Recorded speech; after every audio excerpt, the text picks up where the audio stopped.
Con las debidas disculpas a nuestros oyentes, sufrimos un corte de carácter técnico cuando iniciábamos un diálogo con el ingeniero Luis Hidalgo. Él es experto en energía, gerente de la empresa Green Power. Tiene una formación bastante amplia en este ámbito y también se desempeña como asesor estratégico de empresas energéticas en Ecuador desde hace algunos años.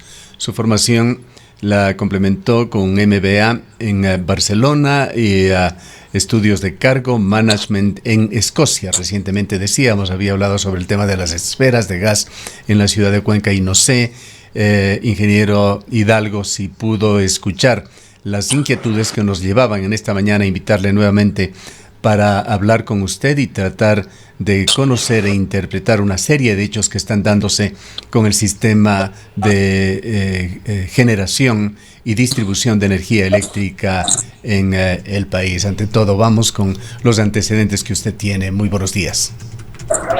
Buenos días, Gustavo. Saludos a Rosana, a los amigos de su medio de comunicación Antena 1 y a la amable audiencia que nos escucha. ¿Se escucha bien mi introducción? Sí, le escuchamos muy bien. No sé si escuchó la introducción que hacía yo antes de que perdamos la señal. Sí, bueno, les saludo desde la ciudad, desde la provincia de Zamora, desde Tundaime realmente, entonces he improvisado un set, así que disculpas por esto. Yo creo que hay algunas cosas que aclarar y la ciudadanía tiene que conocerlas, y creo que hay cosas bastante relevantes en el tema eléctrico que se tiene que mencionar. En la introducción, me parece que el señor prefecto mencionaba que al Estado le cuesta 1 centavo o 2 centavos el kilovatio, la generación de kilovatio hora, y al privado 6. Eso no es necesariamente tan real.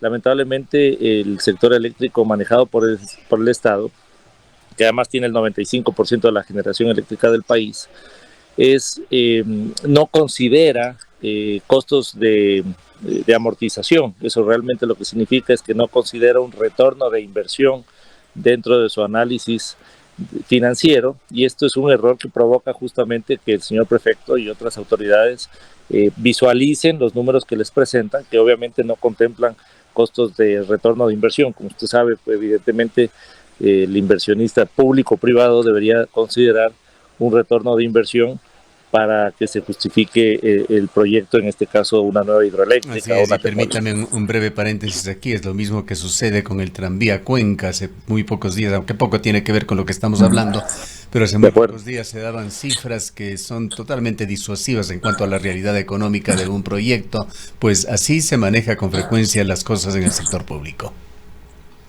Sí, es poco transparente. Entonces, en ese sentido, evidentemente lo que se tiene que hacer es transparentar esos números y que tengamos un debate serio con números, con una oportunidad de comparar manzanas con manzanas. Bien, por otro lado, hay algunas otras distorsiones y algunas cosas que yo no sé si de forma casual o de forma realmente premeditada lo han hecho.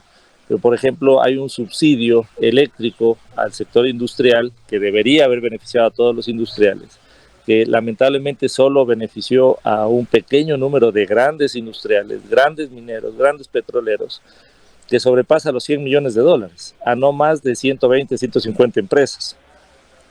Y a estos grandes industriales les cobran en la noche 5 centavos el kilovatio hora, y digamos, todos llegan a pagar hasta 9 centavos el kilovatio hora. Esto es importante mencionarlo porque la tarifa, el pliego tarifario residencial, que básicamente somos todos nosotros, paga desde 9 centavos el kilovatio hora hasta 68 centavos el kilovatio hora, poniéndose unos límites de consumo. Si me permite nuevamente, ingeniero Hidalgo, tenemos a la mano y lo ponemos en pantalla.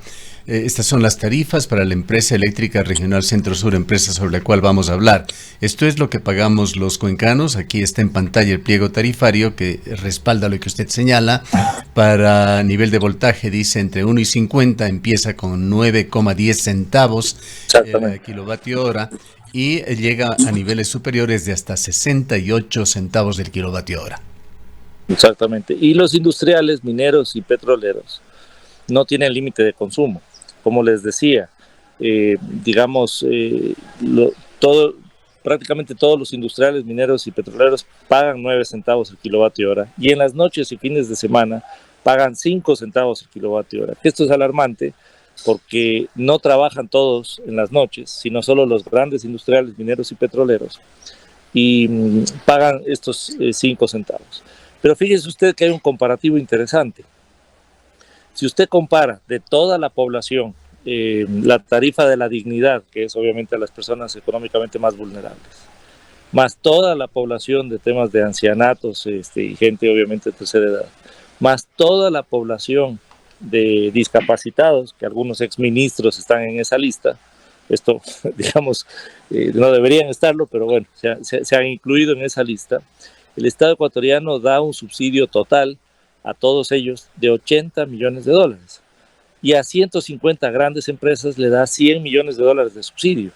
Entonces esto realmente es preocupante porque, claro, a nosotros los ciudadanos nos cobran 9 centavos y nos dicen, obviamente, y esto es real, hay un subsidio que les estamos dando, y después, obviamente, si usted consume más, le quitamos el subsidio y a lo mejor usted se convierte más bien en un subsidiador, digamos, una persona que aporta más de lo que le debe costar para completar el subsidio. Pero a quienes le estamos dando, los que, digamos, consumimos más, que sería la clase media, media alta, le estaríamos generando subsidios a los grandes industriales. Esto evidentemente hay que corregir, esto no es correcto. Y otro tema que además es un subsidio bastante escondido, y hay que decirlo las cosas como son, es un subsidio. ¿Por qué? Porque pagan menos de los costos. Fíjese que en la planilla que usted mostró, le invito a que mire cuánto pagan de alumbrado público. Ustedes en esa planilla probablemente pueden ver que en alumbrado público se está pagando más o menos del 10 al 13%. Esto es lo que le cobran una tarifa de planilla normal. Los grandes industriales mineros y petroleros pagan 1 o 2%. Entonces el 1% o 2% que le cobran, ¿por qué el diferencial es tan grande entre los industriales y además los grandes industriales que se aprovechan de esto porque evidentemente trabajan las 24 horas versus el ciudadano común? Esto evidentemente genera distorsiones. Y claro, yo entiendo la molestia de las autoridades porque la forma como está conceptualizado el tema del fideicomiso es una forma preocupante porque centraliza el pago de electricidad de todas las, es lo que yo he podido conocer y entiendo que es así, centraliza el pago de todas las unidades de negocio, en este caso las distribuidoras, ¿no es cierto?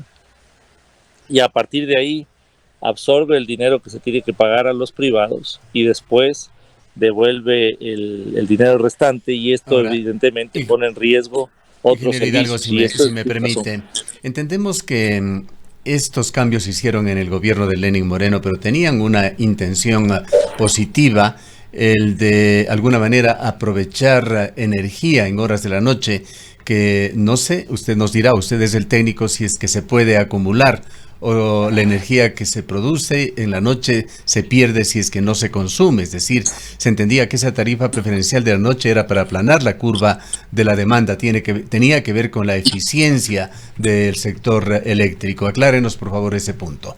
Sí, muy buena pregunta. A ver, se visualizaba ese subsidio hace 5 años, en la época del presidente Moreno, donde evidentemente estábamos en una posición un poco más holgada de generación eléctrica, pero tenía que cumplir 3 grandes, tenía que tener 3 grandes objetivos y cumplir estas condiciones. La primera es migrar del consumo del día a la noche, ¿no es cierto?, para aplanar la curva, generar nuevas fuentes de empleo y bajar el precio final de sus productos o servicios. Resulta que nada de esto se cumplió y que los únicos beneficiarios de este subsidio son las empresas grandes que ya producían las 24 horas. Ya, pero usted sino que ahora producían con un menor valor. Dicho así, por lo menos le hemos entendido de que esta norma que permite una tarifa más baja para uso industrial en hora nocturna ha sido aprovechada por un número pequeño de empresas ecuatorianas para utilizar y beneficiarse de esa factura, de esa tarifa en horas diurnas. ¿Cómo puede suceder eso? Las empresas deberían haber creado un turno más en la noche. La idea justamente era eso, que se promueva, que se creen turnos en la noche, pero en las curvas de consumo nunca se movieron y solo se aprovechó de este subsidio de empresas que sin hacer nada ya producían las 24 horas, pero ahora con un subsidio mucho más grande que nos representa $100 millones. Bien. Sí, Sí. Adelante, Rosana. ¿Cómo está, ingeniero? Muy buenos Hola, días. Rosana. Yo quisiera avanzar en este diálogo con una de las preocupaciones que incluso motivó el día de ayer un plantón de las autoridades locales aquí en la provincia de La Suay, pero además también de otros sectores de la sociedad civil, que es la creación de este fideicomiso que recibiría o aunaría todos los recursos de las empresas eléctricas y distribuidoras del país. ¿Cuál es el análisis que tiene usted? ¿Es beneficioso tener un fideicomiso? ¿Es necesario este fideicomiso y efectivamente los efectos que puede traer, por ejemplo, a la ciudad de Cuenca desde la empresa eléctrica regional Centro Sur? A ver, permítame antes de contestarle el tema del subsidio, El fideicomiso. del fideicomiso, me parece que es importante que la ciudadanía conozca que están vulnerándose o están en más riesgo, digamos, de que le suban la tarifa eléctrica por la sencilla razón de que el ministro Santos ha sido enfático en decir que hay que mantener el subsidio eléctrico a los grandes industriales, mineros y petroleros, y por otro lado están tratando de que se cree una situación de emergencia, están tratando que se haga un decreto ejecutivo de una emergencia eléctrica para traer una barcaza de 300 megas, que evidentemente nos cuesta una fortuna, e importar gas natural, que es 40-50% más costoso, para proveerse de gas para generación eléctrica. Entonces, si se trae esa barcaza con un costo muy elevado, al mismo tiempo, si se le asegura el subsidio a los industriales, pues evidentemente donde van a tener que aumentar los precios es al ciudadano común. Y eso es importante Nos está mencionar. diciendo usted que volveríamos a los tiempos de las barcazas, que creíamos que en los años 70 habían terminado, pues antes muchas generaciones ya no lo vivieron, otras no lo recuerdan. Había una barcaza permanentemente en el Golfo de Guayaquil para vender energía eléctrica al país, pero con el proyecto Paute, que fue el inicio de una serie de proyectos hidroeléctricos, esto desapareció y al terminar el gobierno de Rafael Correa, los proyectos hidroeléctricos que se habían realizado daban supuestamente un enorme superávit. Incluso se generó la construcción de líneas de transmisión eléctrica a los países del norte, particularmente a Colombia, pero también al sur, para tratar de exportar energía. ¿Qué es lo que ha pasado con esa capacidad de producción de energía, que es mucho más limpia, la energía hidroeléctrica del país? Como le decía, esto es importante mencionarlo porque se han descuidado inversiones. A ver, si usted le quita recursos al sector eléctrico, ¿sí? Porque se pone regalón con dinero que no es de uno y les regala $100 millones a los grandes industriales, esto es una olla de presión. Finalmente va a tener que aumentarle el precio a la clase, digamos, a la población, y entre ellos obviamente clase media y media alta, que son los que finalmente están pagando más. Y por otro lado no se hacen inversiones para la generación eléctrica con hidroeléctricas y aumenta significativamente inversiones para importación de diésel y generación termoeléctrica, que evidentemente es más costosa. Y tampoco se dan los adecuados incentivos para que el sector privado apueste a la generación eléctrica y eso haga obviamente que sea más competitivo. Ya, pero si no es hay que temerle al sector privado, de hecho es esa importante. figura de un exceso de producción, me refiero con respecto al consumo en el país y esa capacidad de exportación. ¿Qué es lo que sucedió? Sabemos de los problemas de Coca-Cola Sinclair, sabemos de la ineficiencia de algunas de las empresas que no han podido lograr producir la energía eléctrica para la que fueron construidas, pero ¿cómo se encuentra el país en cuanto a generación energética? ¿Requiere realmente de estos nuevos proyectos? ¿Se encuentra ya con una capacidad de producción de energía deficitaria? A ver, evidentemente el consumo aumenta y hay un retraso en el plan maestro eléctrico del país en las obras que se tendrían que hacer. Un ejemplo es el Aromo y Villonaco, son proyectos que deberían haber salido hace 2 o 3 años. Entonces, evidentemente hay un retraso de proyectos y, además hay un desfinanciamiento del sector público para hacer nuevas inversiones, por lo cual obviamente la participación privada es valiosa. Volviendo al tema del fideicomiso, es una práctica común manejar fideicomisos, pero digamos, tiene razón las autoridades y la ciudadanía, porque la forma como está conceptualizado este fideicomiso es bastante centralista, y esto evidentemente, con toda la experiencia y la historia que tiene el país, el centralismo hace que se o boicoteen o que se demoren o que se utilicen esos recursos o se desvíen esos recursos para otros tipos de necesidades. Esto no necesariamente en este fideicomiso, pero la historia del país así nos ha demostrado. Ahora, ingeniero Hidalgo, en honor al tiempo, pues tenemos que tratar de sacar ideas claras, sobre todo para de alguna manera o justificar o explicar preocupaciones que se han dado aquí en la provincia de La Suay con estos últimos hechos relacionados con el sector eléctrico. Luego poner en pantalla estas publicaciones, solicitudes en realidad que se han publicado en la prensa nacional, solicitud de conexión al Sistema Nacional de Transmisión, en el cual el grupo Ecoener anuncia la construcción, es el gobierno ecuatoriano el que anuncia en realidad, pero por parte del grupo Ecoener, de producción energética de la central hidroeléctrica El Rosario. Es uno de ellos, el que se ha publicado con 49,5 megavatios, y también hay otra que también lo vamos a poner en pantalla, que es Santa Rosa, con 49,5 megavatios. Entenderíamos, de acuerdo a lo que usted nos dice, que estos proyectos son necesarios. Estos son inversión privada. Se ha señalado que estos irán directamente a compañías mineras que funcionan en el oriente ecuatoriano. El de Santa Rosa señala que está ubicado en la parroquia Amazonas y Nueva Tarqui del cantón Gualaquís, es decir, está en la zona oriental del Ecuador.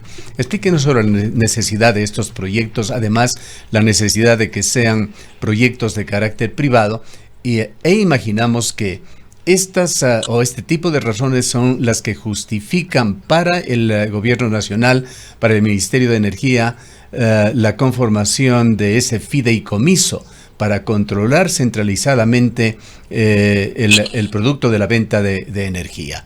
Le dejamos a usted con la palabra.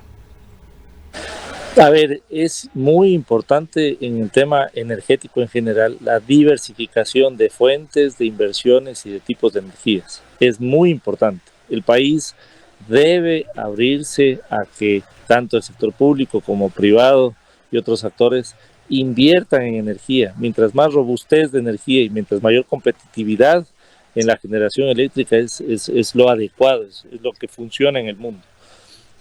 Como les digo, es una práctica común manejarse en el tema de fideicomisos, pero la forma como están considerando el fideicomiso me parece que es lo que habría que revisar, porque no es la más adecuada. Ese centralismo de absorción de los recursos y después yo les devuelvo es la que pone en riesgo efectivamente todo este tema.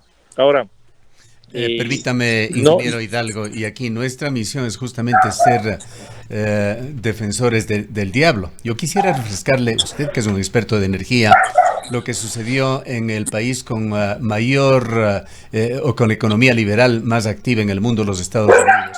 Recordemos el invierno que se dio en estados como en Texas, en Luisiana, estados sureños de Estados Unidos, que tenían el 100% de su energía en empresas privadas. Empresas que no habían hecho la evolución necesaria para prever contingencias, y se convirtió esto en un desastre que arrastró incluso al país centroamericano a México, o norteamericano a México. Recordemos todos estos capítulos, esto para de alguna manera tratar de balancear esto de que o solo lo privado es bueno o solo lo estatal es bueno. Ambos pueden ser buenos, pero cuando se los maneja con responsabilidad, y ambos pueden ser muy malos cuando se los maneja con irresponsabilidad.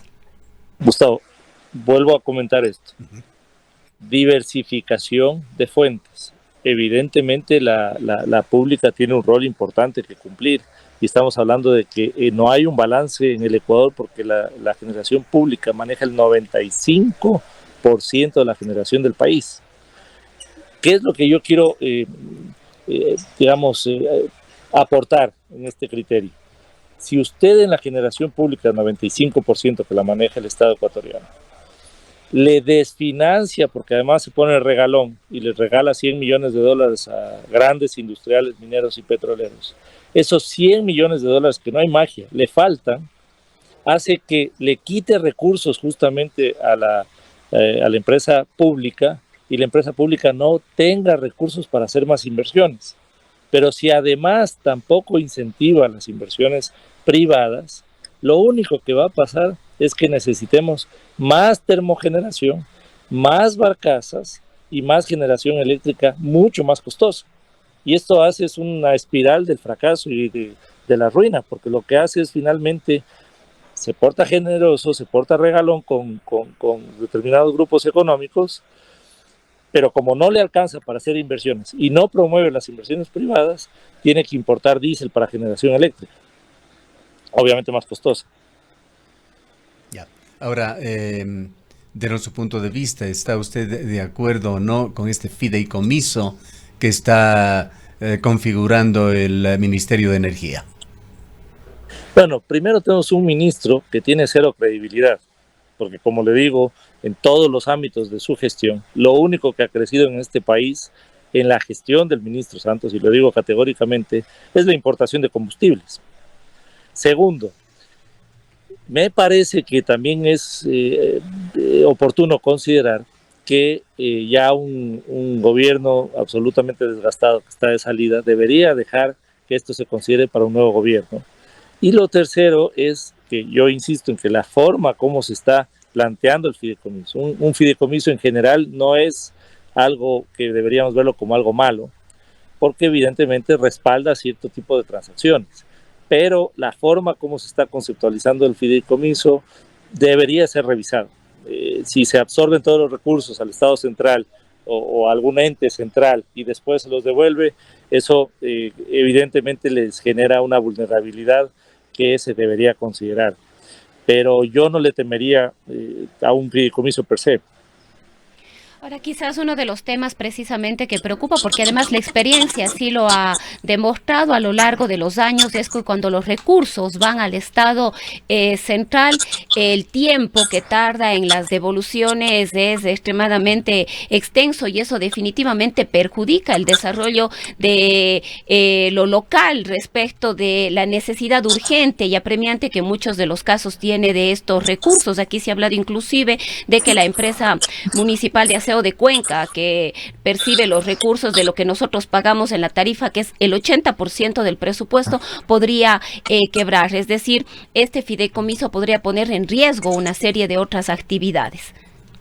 Exactamente, Rosana, y eso lo entiendo perfectamente. Eso es una posición absolutamente justa por parte de las autoridades. Ya tenemos experiencia, ya tenemos un histórico que valorar. Usted se me demora mucho en devolverme el dinero. Y eso vemos evidentemente solamente la devolución del IVA, que ha pasado años y años y no se ha hecho esas devoluciones. Por supuesto, esto es absolutamente válido, pero nuevamente, esto tiene prácticamente la misma relación con el tema de las esferas que amablemente ustedes me invitaron a conversar. Básicamente 3 funcionarios desde Quito que no tienen idea cómo se resuelven las cosas, en este caso pues en el sur del país o en otras partes del país, deciden por todos nosotros, bajo su mejor criterio, cualquiera de estos mecanismos que finalmente vulneran, digamos, toda la lógica, ¿no es cierto?, de urgencias que se tienen que manejar, por ejemplo, en el tema de manejo de desechos, en el tema de bomberos, en otros temas que obviamente estos recursos son importantes para el buen funcionamiento de todas estas actividades. Ingeniero Hidalgo, quisiera preguntarle, sin necesariamente hacer juicios de valor, es decir, que si es bueno o es malo esto, pero ¿hay un proceso en marcha que incentiva la privatización del sector eléctrico en Ecuador? No lo hay, no lo hay. Hay que entender que el sector eléctrico es una cadena de valor no es solo la generación, es generación, transmisión, distribución, comercialización, etcétera. Y hoy por hoy, el sector eléctrico, y tengo que ser absolutamente responsable al respecto, maneja el 95% de la generación eléctrica del país. Entonces, y además, cada año lo desfinancian más al sector. Entonces, evidentemente, es sano que también ingresen inversiones privadas en generación. Entiendo que en algún momento también habrá algo de transmisión privado que ayude al sector público a mejorar sus posiciones, evidentemente, de no quedarse atrás, porque el consumo aumenta año a año. Usted sabe que la población aumenta, que las industrias también crecen, etcétera. Entonces, o se va a desbalancear por no tratar de que participe el sector privado, y vamos a generar con más diésel importado o gas natural importado, que están también tratando de concretar esas transacciones. Y lo sano es que el sector público y el sector privado compitan. Y bueno, tal vez si es que alguien quiere tener una posición del sector público un poco más estratégica, se manejen valores del 55, 60, 70% en el sector público, es bastante saludable, pero evidentemente se necesitan recursos privados, porque además el sector público hoy por hoy no los tiene, para que ingresen y no nos quedemos en ese desfase que después nos va a complicar, y justamente es el mejor momento para traer las barcazas. Ingeniero Hidalgo, para finalizar, pues el tiempo se nos ha agotado. Quisiera preguntarle sobre los riesgos de poner en marcha este fideicomiso que de alguna manera concentrará y centralizará el manejo del dinero que proviene de la distribución de energía en Ecuador. Como antecedente, quisiera señalar, y esto ha sido parte de la personalidad, diría, de esta ciudad, del austro ecuatoriano, de tener empresas públicas eficientes. La empresa eléctrica regional Centro Sur ha sido una de las más eficientes en el país. El Egaustro, la otra empresa generadora del austro, igualmente ha tenido proyectos muy importantes. Recientemente inauguró el primer proyecto eólico en Ecuador y tiene otros en marcha. Tiene también en marcha un proyecto hidroeléctrico aquí en la zona de Soldados, que lo ha estado gestando por una docena de años. No se va a dificultar el trabajo de estas empresas al no poder manejar directamente su dinero, el dinero que generan, sino depender ahora de este gran fideicomiso, sabiendo que toda la generación que tendrán estas dos empresas del Austro, Empresa Eléctrica Regional Centro Sur y el Egaustro, se fundirán, se meterán en un mismo saco, diríamos así, con el fideicomiso, en el cual convivirán con la economía de otras empresas en el país, muchas de ellas que tienen grandes pérdidas negras, ineficiencia y corrupción. A ver, primero entendamos el tema del costo de la generación eléctrica, porque si usted, por ejemplo, Coca-Cola Sinclair, si usted le agrega el costo del sobreprecio que tuvo Coca-Cola Sinclair, más las fallas y más todo lo que se ha tenido que invertir para que no se pierda esa hidroeléctrica, y eso le agrega el costo de generación eléctrica, o sea, en otras palabras, sin ser el precio, evidentemente no son los 1 o 2 centavos el kilovatio hora, sino probablemente sean 8 o 9 centavos el kilovatio hora. ¿Por qué? Porque evidentemente hubo un sobreprecio y gastos extraordinarios. El privado no tiene pues esas oportunidades de esconder, digamos, todos esos gastos o todas esas inversiones con sobreprecios, y le toca ser extremadamente competitivo para llegar a producciones mucho más económicas, porque si no, pues evidentemente pierde dinero. Y si además hay subsidios eléctricos, el privado tampoco puede competir. Entonces, bien, si se sinceraran los precios, se vería realmente con buenos ojos la inversión privada, porque evidentemente sería mucho más competitiva que la pública. Eso no quiere decir que lo público no funcione. Lo único que quiero decir es, se necesita un balance, se necesita que existan varias fuentes de inversiones para que justamente no se quede totalmente desprovisto de generación eléctrica, como está pasando ahora, con un desfase total del plan maestro eléctrico del país. Y obviamente los riesgos del fideicomiso, contestando su pregunta, son altos.